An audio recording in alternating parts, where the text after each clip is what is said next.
Martin, please come over and you lead the ladies panel. Thank you very much. Martin Crawford-Brunt.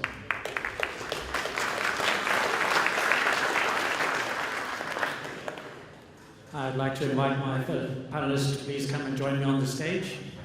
While they're doing that, I just want to introduce myself. So, Martin Crawford-Brunt, I'm here in my capacity as emission lead for the Baltic Exchange. As Mark said earlier in the first panel in his introductory remarks, it's important that the Baltic Exchange is there for the conversation with members of the industry about what good looks like and to help the industry navigate some of these challenges. This panel will be focused on the commercial implications of environmental regulation. And the first panel did a great job of outlining some of the challenges and things that we face on this journey, which is going to make it quite difficult. But equally, I think, as we'll touch upon in this panel, we'll also look at some of the opportunities. So with that, I'm going to sort of get into the conversation. I just wanted to say one other thing. Along with some of my other panelists, we're all wearing multiple hats, which is great. And my other hat is with Lookout Maritime, and I formed this company to try and get a better quality of conversation between the different stakeholders in the industry, because I don't think we're talking the same language at times. We need to get more aligned and more joined up to find, practical solutions, as were referred to by Harry in the previous panel. So I think without further ado, I'm going to invite each of my lovely panelists over here to introduce themselves, and then we'll kick off. Thank you. Thank you very much for having me today. Thank you very much for having me. It's lovely to see an increasing number of female executives here today. I think it's very important for us to speak up, and it's something that our industry really needs. My name is Amalia Milithoparaiti. I am the Commercial Manager and Deputy Managing Director of Teo Shipping Corporation, which is a ship management company that operates on 7 dry bulk post-Panamax vessels. And part of my day-to-day job is to charter these vessels out. Mainly do that on time charter. We either do spot trips, medium trips, let's say 4 to 6 months, or a year period, maximum 2 years period. We trade our vessels worldwide. So with respect to decarbonization, I'm focusing on the micro level. And unfortunately, we're still trying to understand and unpack what is actually expected from us. And we're still trying to see how to best manage that, exactly because regulation is unclear and heterogeneous. And especially in an industry that's relatively sticky, even though, as said in the previous panel, we have the tendency to self-regulate. Unfortunately, we have come at the extent that it's quite expensive to do that. So we do need an environment that is a bit more clear and defined for us. And ideally, this would be by one body. So from the ship owner's point of view, the way we tackle the decarbonization challenges are mainly on 3 aspects. And this is contractually, how do you describe your vessel, and what clauses do you use in your standard NYPCP?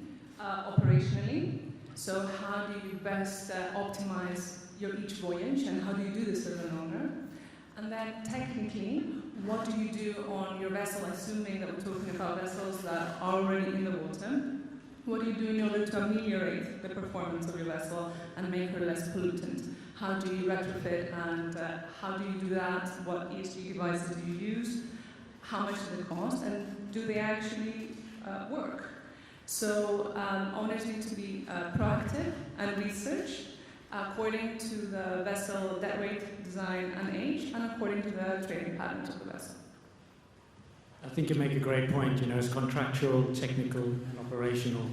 And as you mentioned also, it's complex and ambiguous in terms of regulation, so it almost leaves the market to try and understand and price that risk, which puts you in a challenging position.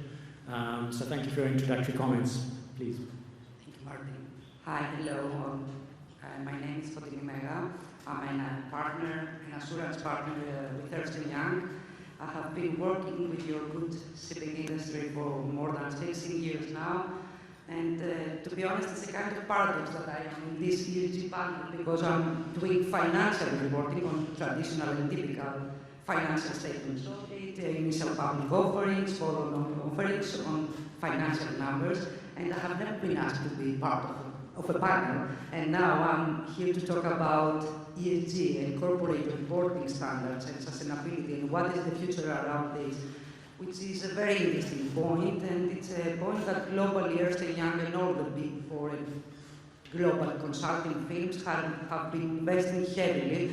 And we recently had a meeting with a partners meeting in our office from our sustainability experts, presenting us a solution that globally WISE is developing for an ESG suite that comes from the analysis, gap assessment, materiality assessment, down to the path of the solutions on data capturing and reporting around those items. So it's very fascinating for us. What we see in the future is that there is an appetite for integrated reporting on both financial and non-financial information, and investors going forward will be focusing as importantly to financials and to non-financial information, and this will be driving decisions around companies that want to go public in the US or in Europe, and in general in all the interactions.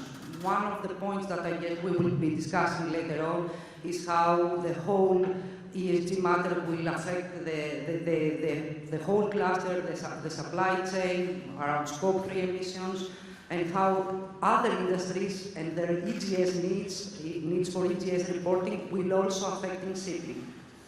Thank you, Bonten. You make a great point. I mean, as part of supply chain, shipping will be part of ESG reporting and compliance in one way or another. So I think getting your head around that and understanding that's extremely important. We're going to get deeper into that subject as the panel progresses. Katerina. Good afternoon. Thank you, Martin. Thank you, HSA. It's a pleasure being here. I'm Katerina Stantopoulou. I'm the Executive Director of Investments and Finance. It is a shipping finance advisory boutique and investment banking boutique as well on the advisory side. I am also co-organizer of the shipping ESG Shipping Awards, trying to motivate and showcase best practices of ESG practices in shipping and award them in order to motivate the industry.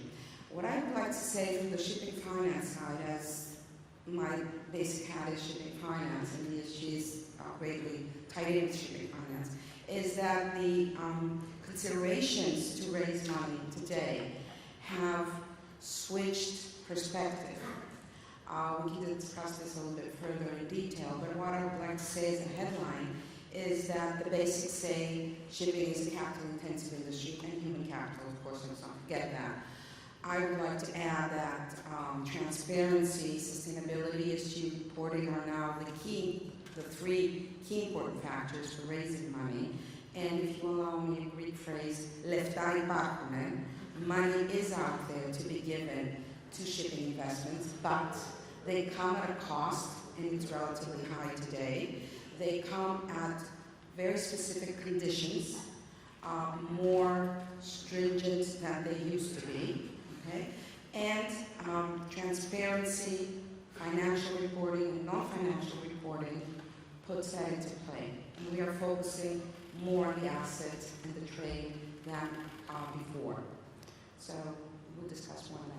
Thank you very much, and I think we're going to get into that a little bit in terms of those metrics. And as you say, the asset is far more in focus than it used to be. People are asking a lot of questions, but not necessarily understanding the answers. We're going to get back into that a little bit. Rini. Good day to everyone. I would like to thank HSA for the invitation. I'm Irini Milona. I'm the commercial executive of Base Oasis Limited. We are one of the leading cash buyers of ships and energy assets worldwide. And as part of the pre-approved group, we own 3 of the biggest and greenest ship recycling facilities in India. I'm very happy to be part of this panel because I think that the commercial decisions have become very challenging with all the environmental regulations we are facing the last few years. Also, our sector, ship recycling, has been heavily impacted.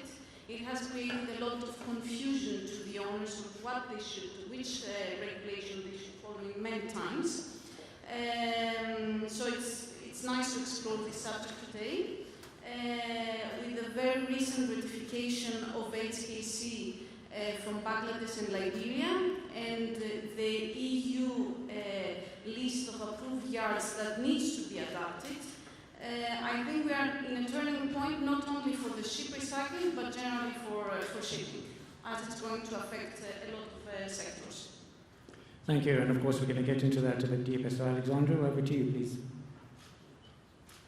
Good afternoon, everybody. Thank you for inviting me here. My name is Alexandra Gana. I'm an owner-manager of Kalmar Shipping, a bunkering company here in Greece.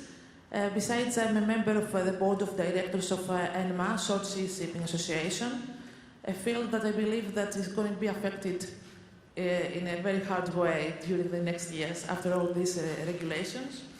Maritime transport, of course, is the backbone of international trade, the most cost-effective for over long distances transportation.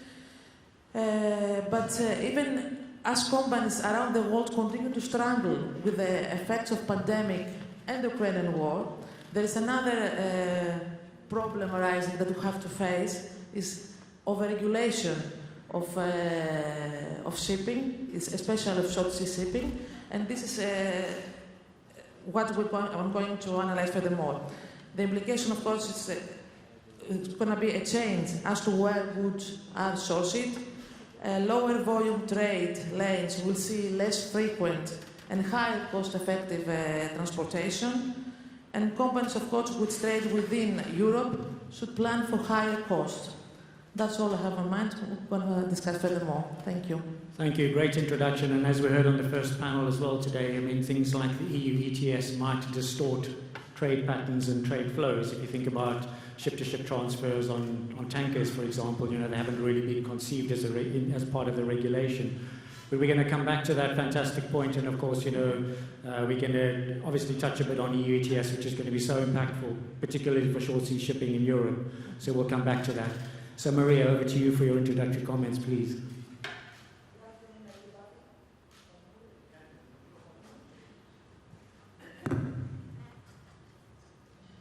Good afternoon, everybody. I'm Maria Lubano. I'm a shipbroker for the last 30 years.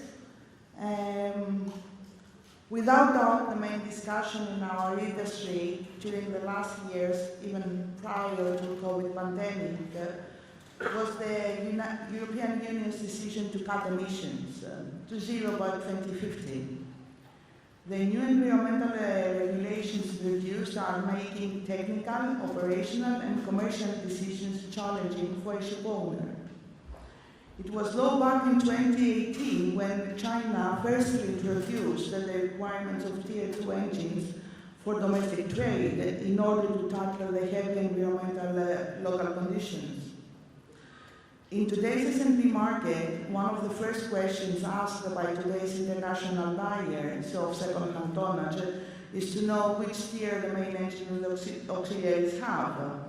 More frequently that they ask what is the main engine of the vessel. We have witnessed a noticeable decline in interest in the less technologically advanced ships. The price differential between a Tier 1 or a Tier 2 vessel has increased significantly to substantial amounts. It has become standard routine for a potential buyer to request EEXI calculations, to look at performance speed after application of EPL, or seek information on cost for additional technical improvement retrofits in order to achieve a better rating and performance of his vessel or his acquisition. On the other hand, the new building market has further additional complications. The tanker bulker fleet have an historical high age profile, but the existing extensive order book in both container and LNG sectors make yards availability for shipbuilding slots very scarce and expensive. We are currently seeing very few slots left to give delivery for a new building within 2025. Usually the yards for any vessel type give slots for 2026 onwards. We noticed also one order for delivery 2028 last week. As a consequence, the prices have moved up to historic heights. Even based on a very standard design, prices have increased enormously over the last 5 months. This excludes the additional cost for any additional alternative dual fuel or any better specification sheets. The additional capital costs include those required for fitting any alternative fuel will not be easily and readily covered within the current average lifespan of tonnage. Thus, many people now logically suggesting that we must construct vessels with lifespan longer than the established 15 or 20 years. This will require a huge adjustment from everybody in the chain, builders, classifications, financial institutions. Today, we are fundamentally revisiting and recreating the whole of the shipping industry as we know it. Making decisions today for the next 27 years is a great challenge, but it may also be the greatest economic opportunity the world has experienced since the Industrial Revolution. Shipping people are famous for accepting challenges and make profits out of them. It's a fantastic point, challenge or opportunity. We're quite focused on the challenges, but we should also remember the opportunity. And maybe at this point, I'd like to invite any of the panelists who'd like to comment on the opportunity that we have in terms of shipping and the shipping industry. For us? Opportunities. The greatest opportunity is that many jobs will arise and different kind of jobs in different fields regarding environmental and green techniques. So, new generation will face more challenging education and university courses. After that, maybe women will take a bigger percentage in all this alteration. Lastly, regarding our country here, I think that it's a great opportunity for the passenger ships to be the first one that will challenge the renewal aspect. I think that the green environmental laws will force financial tools to give them a way to replace the vessels. I think that's a great point. From going to being seen as part of the problem to part of the solution. And why not? Why not join an industry where you can actually make a concrete difference, where you can actually be part of decarbonizing supply chains, where you can actually be part of doing something much bigger and much better for society in general. And as you mentioned, this is a people industry as well. So, the more people we can get into this industry, the more diversity we can get into this industry, not only gender, which is important, but also diversity of thinking is really important for us to solve some of these challenges. Would anyone else care to comment before I move to the next point, opportunities? Can I pick up on your diversity of thinking?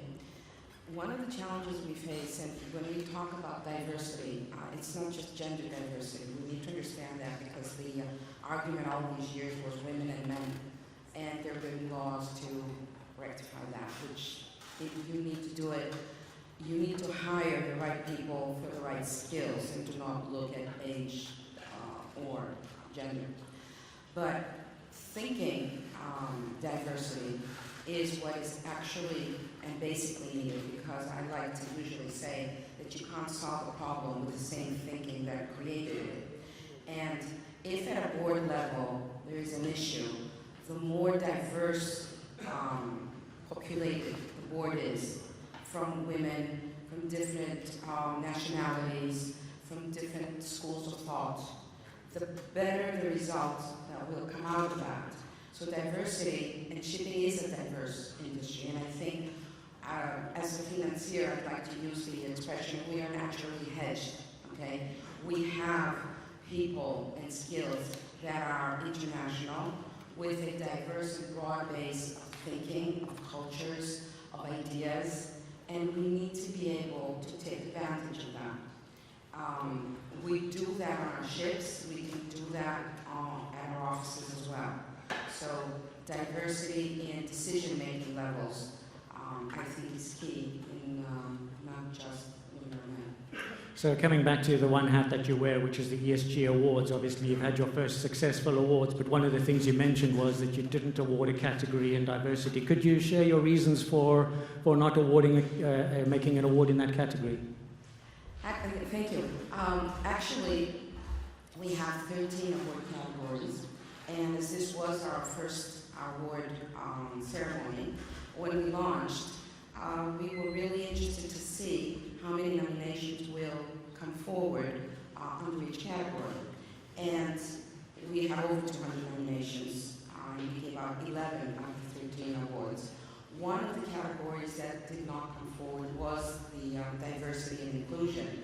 Reason being, and I think it was very characteristic of what's happening, there were not enough actions that came forward from companies that were dealing with this as part of ESG, and the actions that did come forward were not impactful enough, worthy of awarding. So we still, it shows, it's clear that we still have a long way to go down that road, okay? And I think there are a lot of things that can be done. The other award that did not come forward was biodiversity, but that's a different issue under the E. Well, Tanya, I'd like to bring you in now wearing your reporting structure and ESG hat, right? Diversity targets, good or bad, and what should we read into them in terms of ESG reporting? One comment that I would like to make here is that, taking the opportunity from Katerina's comment, is that we are not impacted. Sometimes what I see, and I used to see this from the financial aspect as well, that we don't have, or the industry does not have the mechanism to understand how impactful they are. So I think that in that aspect, the reporting standards that are coming up, and at some point in time, you will be obliged either directly or indirectly in order to communicate or to continue doing business with European large entities, because some of the shipping industries may are not regulated per se, because they are incorporated offshore in non-Europe countries.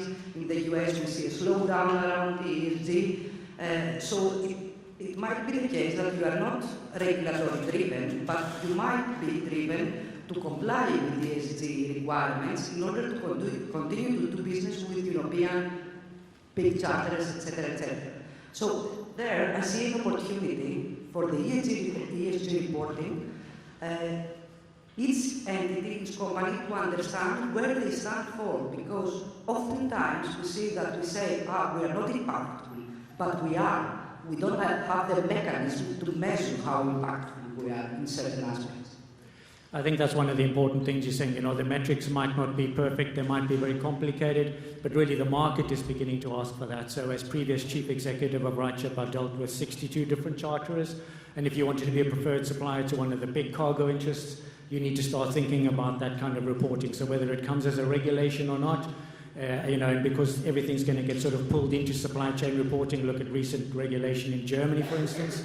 I think this is something that you have to begin to understand, and you have to begin to set yourself up for, and you need to do it, from my perspective, for the right opinion, for the right reasons.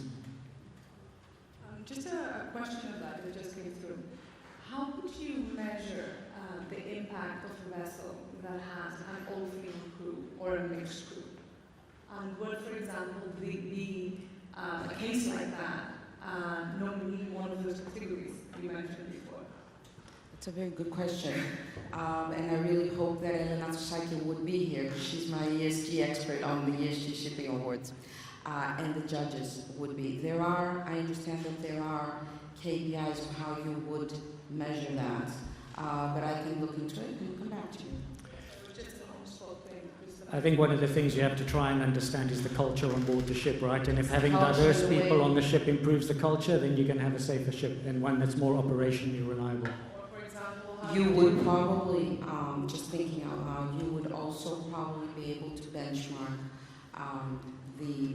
how productive the crew was with diversity and without diversity. Or you operate vessels, you can see, you know, if it was better, or it was smoother, or the environment of the vessel and the socializing of the vessel was better. Or even like port state control that was successful. Or how many times Exactly. you actually go to Australia and AMSA, went on board and they give you, the best scores out of that. I was seeing, I read an article, I think last year, that there was the first Indian all-women crew on a vessel. And I would be very much interested to see what results that came out from a year after. So just coming back a bit to, we can discuss this. I'm not advocating all women or all men. No, Okay? I have some examples, but perhaps just to move on to some of the other items, right? And I'd like to touch on two things, seeing as this is environmental regulation, but I'm going to start with the carbon intensity indicator, right? So, for many reasons it is dysfunctional, but the one positive that's come from it is actually required everyone to start to think about tracking and looking at emissions and looking at energy-saving devices. I think that the problem comes, though, if you try and put that metric into contracts, and this is the work that, it's behind the Baltic Exchange that I lead for them, is to try and understand what good looks like. Because, even in the first panel they were talking about it, what is green, right? Until you understand what is green for which segment you're operating in, until you understand that you get a right performance metric, actually you're shooting at a moving target. So I think that, as an industry, we need to understand what is green. So what we've done at the Baltic Exchange is to take the standard routes and the standard ship descriptions and provide a reference point for AER, CII, EEOI, CO2 per day, CO2 per 1,000 tons carried. And as Mark said earlier, I invite everyone to go and look at it. It's a green tab, emissions, on the top right of the Baltic Exchange website. It's open access for everybody. But while we're talking about carbon intensity indicator, of course, we know that famously the charterers are fairly absent in this conversation, or are kind of not really wanting to play or wanting to engage on this subject. So how about the owner's perspective? Would you like to share what you face? Yeah, unfortunately the news are not that good. My favorite phrasing for that was that the CII is a toothless tiger. Basically, the last year we have seen zero interest of especially charters engaging in a clause that will be accepted from them. Ultimately not zero, I would say 2%, because there is a clause that is relatively vague, by saying that yes, as long-term charters of standard Kamsarmax, we got that vessel on delivery. The owner told us that she had a rating of B, and we will try our best, given the trading route our company has, that we will provide a relatively similar level upon redelivery. Now, basically, this has no guarantees, has no penalties for non-compliance. It does not include any collaboration between charters and owners, which is the biggest problem. Unfortunately, the PIPA clause, I don't know anyone who has accepted the PIPA clause so far on the driver side. I don't know if any of the panelists disagree on that, but that's my experience. And they try to have a clause where we say, okay, let's collaborate on this, because it's an operational measure, right? It's not a design measure like the EEXI. Let's work together on a voyage optimization, like you mentioned. So, like we have the weather routing company that provides a similar platform for that. So every time we have a vessel that is open, we can say, okay, what is so far her CII levels? If we do this trip, where will her CII levels actually go? And there is an indication, but at the same time, there is no incentive for the owner to agree at a trip that will give you this higher or less rate, but a better CII rating. Because so far on the chartering side, people don't really care that much about it, except from some specific freight buyers, where they're relatively large, they're very compliant, and they want to show off internally that we're not going to charter any vessels that are E or D. But this is only a very small case in the market, and if the market is a strong market, I doubt this will continue to exist. Of course, the challenge is if you go to a congested port, that could wreck your rating. Nothing to do with the ship. But also, one of the things is, and one of the studies we've got on the Baltic website is this thirstiness or a heat map of the different CII routes. One of the objectives of that is to give you, or operators or owners or different stakeholders, the opportunity to enter into a more meaningful conversation about what good looks like. And one of the things we see is that there's no impact yet in the freight market on CII. Obviously, in the finance and the S&P market, we're trying to see whether there's going to be a repositioning or a change of that as we come towards the end of the year. Just one comment on that. It's, the congested ports is one of the major problems, that it actually affects the CII rating much more than we actually thought it would. But the problem with the congested ports is that nobody asks why the vessel is lying there. Because it could be the case, for example, that the terminal has decided that she does not want your cargo now. And you're forced to wait out of Taiwan, let's say, for example, for 2 months, when there's the receiver does not want your cargo or prioritizes other cargoes. And the wasteful practice of the sail fast and then wait, which is something that our industry still cannot tolerate. In order to solve that, we need far more transparency. We need global, people globally to see that, okay, if I comply with that, is there going to be a sharing mechanism where we're going to share the benefits of staying, of the optimal ETA arrival? Because if there's no sharing mechanism of incentive, then there will always be someone that will still focus on the first come, first served basis. Yeah, I think you make an excellent point. In the previous panel was referred to how efficient we are as an industry, and that's true, and we should definitely celebrate that. But at the same time, I think we're standing by and watching a massive inefficiency, and as an industry, we're not doing anything about it, and I think that should change. What that might require is different contracts or contracting structures, as well as you say, also mechanisms to exchange or share, because that is a glaring, obvious opportunity to save something like 15% of our emissions without any capital expenditure. And there's several examples of where this is actually proven to work. So as an industry, we really need to get onto that. Perhaps if I could touch a little bit on EU ETS before I come back to recycling and I come back to asset values. So EU ETS, of course, is a massive game changer for us. There's a lot of complexity in that regulation. There are a lot of things which are unanswered, many questions. We won't solve those today because that's the scope of an entire conference. But I think one of the important things to say is that I don't think as an industry we're prepared. There's a lot of KYC that goes with opening a carbon registry in terms of disclosing beneficial ownership structures, which is going to be a big challenge for the industry.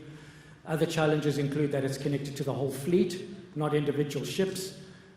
Challenges also for, when I run ESG workshops there, we got on the cargo interest side, they're sometimes got their worries and concerns as well as on the owner side, but mostly I think people are struggling to understand how to comply or how to administer that. So perhaps one quick word as an owner-operator, and then we can open that to conversation with other panelists. Well, the regulation starts in January, and we are 6 months away, and there's still no conclusion on what clauses to include contractually in your CPs. So far, operators are still trying to figure out what they can accept and what they can't. But so far, the majority has accepted the polluter pays principle.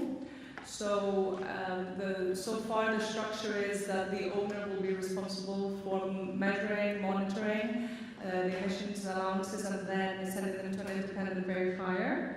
And then the charters are the ones that are going to be providing and paying for the emissions allowances. So basically it will go down the chain. The charters, the sub-charters, the shippers, etc. Which on one hand the owners feel that we accept the polluter's pays principle, but in the end of the day, we are the ones responsible for the allowances, so there's a big burden on us, and this is where collaboration should come as well.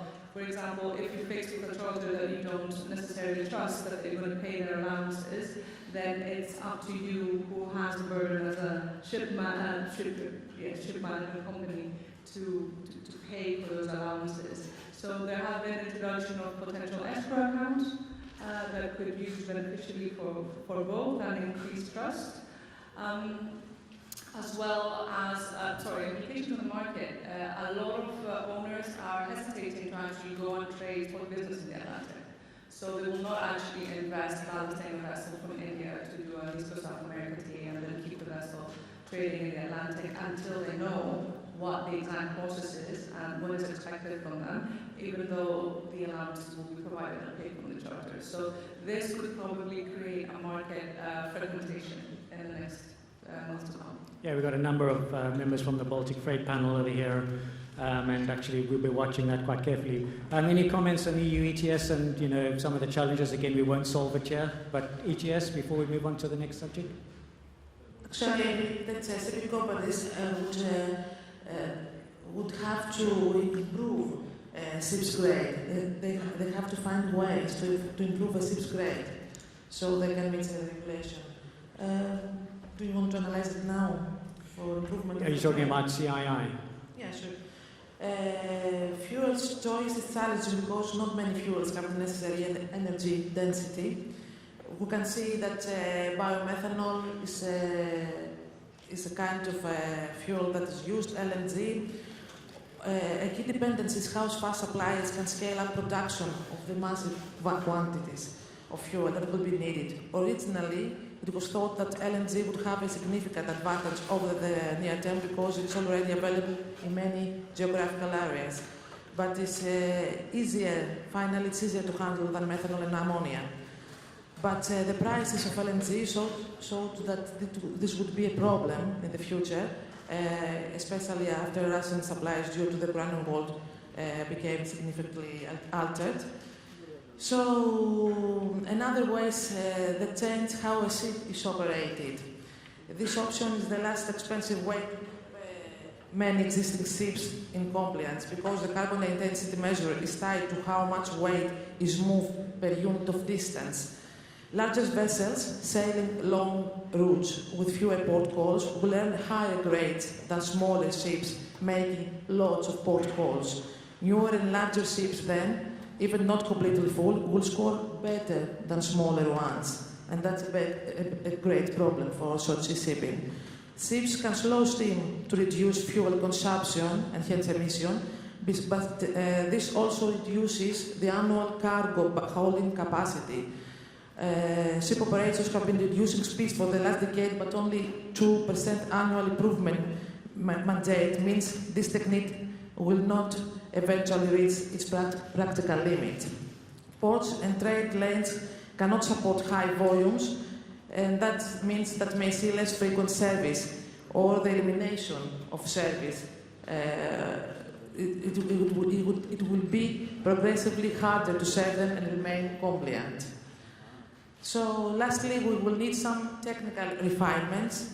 These include upgrading engines, emission controls. It might include actions such as retrofitting, as you said before, the engines so that the ship can use alternative fuels, making changes to optimize the flow of water around the hull, polishing or upgrading propellers. That's other ways also for help the situation.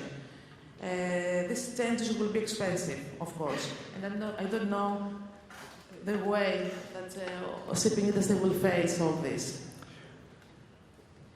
Well, as I said when we opened the discussion, money exists, and green financing is out there now. It's the new type of financing, and in order to upgrade and move forward, and there we do have, we can count and show that we went from A to B to C and improved. That's what green financing is looking for. Mm-hmm. So there is money there for such investments, okay? Subject to that this happens, and the results that come out of that from the assets are measurable and better than with the previous technology, all right? So financiers are there, as I said. It's not cheap, but it's not cheap because, yes, interest rates have gone up. I would like to just remind, or remind some of us, because I see a lot of young generation out there, that in the late 80s, early 90s, LIBOR was 5%. And today, 2023, SOFR, the new base rate, is again 5%. So as shipping is cyclical, so are the money markets. And things go up and things go down. Okay, so money markets will go up, will go down. Yes, today we are in a high interest rate environment, but 5% those years was normal. And when it came down, we were saying, oh wow, this is cheap. And again, may I remind some people that LIBOR was 0.5% or negative, okay? And it was, let's just stick to 0.5 before we get to negative, during the Lehman crisis. Since 2007, 2008, up until I think 2016, so for 8 years, we had a LIBOR that was 0.5 or down. So, okay. So it's cyclical. It's cyclical, all right? Now, if this high cost is also comes along hand in hand with a low market and chartering and the earnings of the vessel can't sustain it, yes, I hear that and I see that. But as a bank or banks or financiers, there's always ways to go around that. It's how you structure or how you restructure to assist the whole project. And as we're talking about green financing has a different structure, different KPIs, and is more attractive. On the margin, base rate, not much we can do about it yet. So just stand there. But I need to say one more thing. Banks have Basel rules. So what Maria said in the beginning, let's get vessels with a higher age. I'm with you. It used to be 25 years. All right? And banks were financing until the vessel was 20 years from day one, and then we had another 5 for scrap financing. Today it's down to 15, but it's due to Basel rules. So over-regulation is not only on the industry, it's also on the financing market. And sometimes not always. On top of that, we If have you go to the reporting, it's getting over. Yeah, and not always fit for purpose. But I want to come back to recycling, or ships and things. And I'd like to ask a question. Obviously, with owners of vessels under the European flag, do they face a disadvantage in recycling compared with owners in the rest of the world? Yes, definitely. And right now there are 6 yards in Turkey that are approved by the EU, and they comply with the EU regulations. And every plot is 55 meters.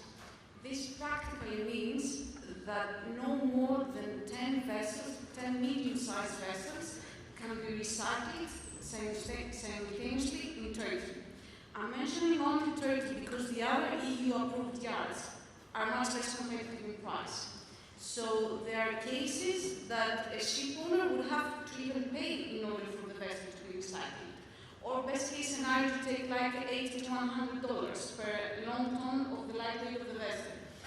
This practically means that first of all there is a big disadvantage on the price that a ship owner that flies an EU flag will face. Let's say, for example, there is a ship owner that wants to buy a 2007 bulk carrier, Panamax. On the residual value, he's going to have a much higher residual value compared to a ship owner that has a Liberia flag vessel. So this is something really important, like a commercial decision. And also another thing that should be taken into consideration is the fact that with so few ship recycling yards being available, and with the projection of the vessels that we expect to be recycled within the next few years, we are expecting a bottleneck effect. So there are going to be queues at the shipyards for vessels to be recycled. There have to be owners that are going to face the dilemma of recycling the vessel or having to lay out the vessel, which has, of course, a big cost for them. Thank you. I mean, obviously, that's going to bring, let's say, opportunities and challenges with it. Maria, perhaps to you, maybe in terms of residual values, resale values, as a financier on the panel, perhaps you could share some thoughts. And while Maria's thinking about what she wants to say, I'd like to offer the microphone to the room if anyone would like a comment or a question. We're coming close to the end of the period, but anyone like to comment on the panel or in particular ask a question? Before I apply yours, would you allow me to tackle a little bit on Amalia's comment on CII? It's not that I disagree, it was indeed a very long time before the owners were pressing any charter to accept any kind of wording to be included in the charter parties. And it was only the very last days of 2022 when we saw that the charter parties being included a very vague clause, similar or non-similar to the BILCO. Things have developed, Yes, penalties are. I have not seen a clause with penalties.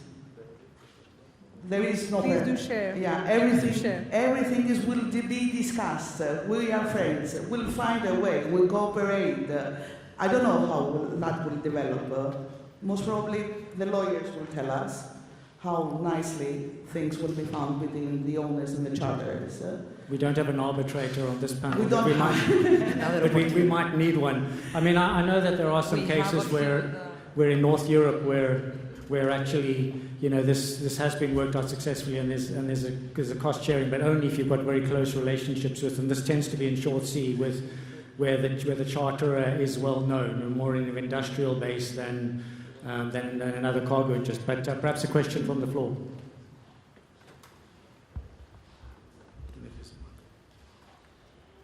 Well, it's a comment, not a question. I want to confirm what Katerina said, that money is available. Charters are willing to be here to work with owners to finance doing retrofits. All you need is a good business plan, and there are solutions today that provide a very good business case. We have seen retrofits being paid back in less than 2 years, with purely from an investment and a pure saving point of view, where you make an average of more than 20% per year on an analyzed return on investment. And so that these solutions pay for themselves.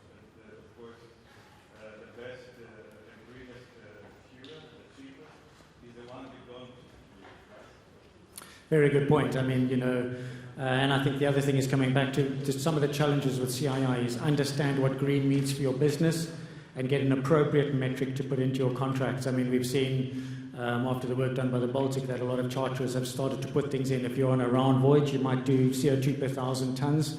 If you're on triangulation or Handymax or Supramax, you might use EEOI. Try not to rely on CII in isolation. If you have to have it in there for compliance, keep it to compliance and then use something else for efficiency. Maria, did you want to say something? Yeah, I would like to add that the CII is not only important for the trading of the vessel itself and the earnings it makes. The CII is important in my business. If a vessel at the end of the day ends up with a bad CII, the asset value will go down. Yeah, we know that it does affect the sale and purchase market, not so much freight. I have a question for you. Which is a shame. Doesn't make sense. It doesn't make sense. I have a question. I'll give you an example, though. I have a client who has a container vessel, 12 years old, and in 2021, where the market was very low, 2020, the CII rating of his vessel was very good because he wasn't trading a lot or he was slow steaming. In 2021, he chartered the vessel to a charterer, and this vessel has a top speed of 21 knots, incredible, and 4,400 TEUs. And the charterer had on the charter party that this vessel would be trading at 21, would be sailing at 21 knots from port to port. Otherwise, it was on fire. And incredible. Of course, the rate was amazing. So they were all pushing the vessel. So I have one of the managers in the company call me up one day and say, Katerina, I got this questionnaire from the bank, and it's asking the CII of the vessel, and I have the following problem.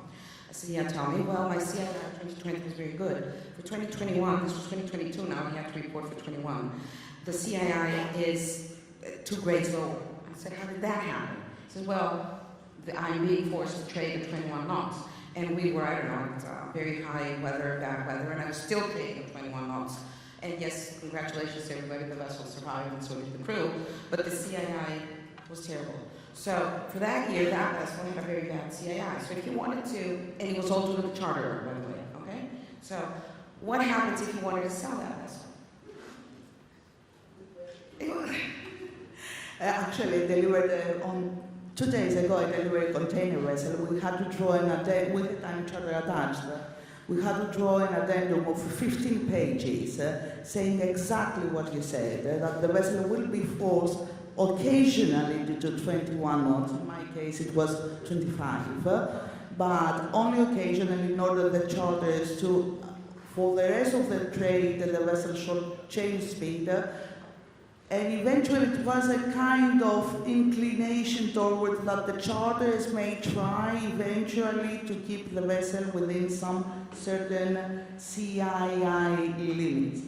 So things are progressing. We know that these things are becoming a problem, but also the handling of them is progressing.